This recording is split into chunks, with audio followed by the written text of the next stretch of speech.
Pagbasa sa Aklat ng Kawikaan, Kabanata 13, Talata 1 hanggang 25.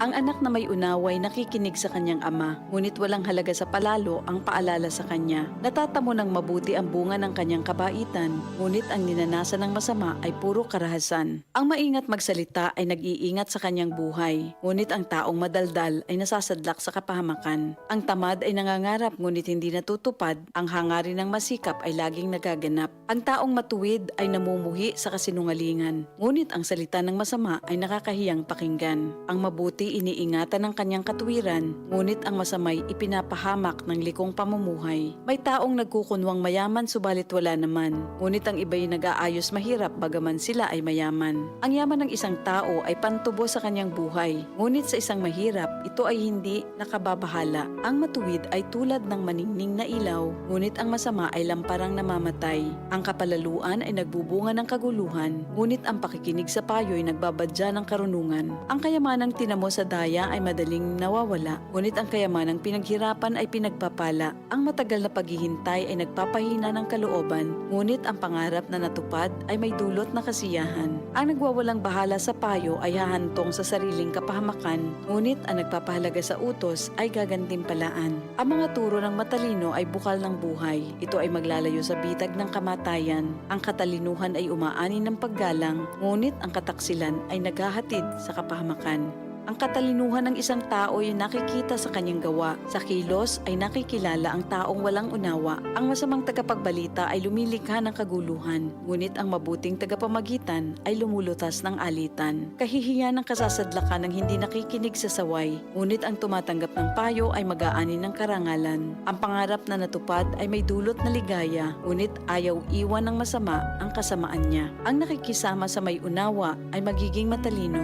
ngunit ang kasama ng mangmang ay masusuong sa gulo. Ang hinaharap ng masama ay kahirapan sa buhay, ngunit sagana ang pagpapalang sa matuwid ay naghihintay. Ang matuwid ay nag-iiwan ng pamana hanggang sa kaapu-apuhan, at sa matuwid na uuwi ang naipon ng isang makasalanan. Ang bukid ng mahihirap may pangakong kasaganaan, ngunit ito'y nasasayang dahil sa kawalan ng katarungan. Mapagmahal na magulang, anak ay dinidisiplina. Anak na di napapalo, di mahal ng magulang. Ang matuwid ay sagana sa lahat ng kailangan, ngunit ang masama ay palagi namang nagkukulang. Ito ang salita ng Diyos.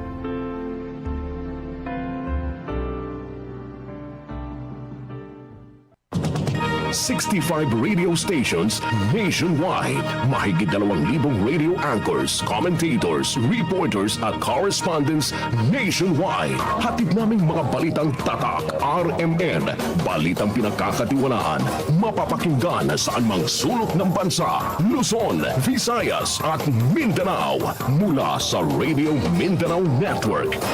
Ang totoong Nationwide Network.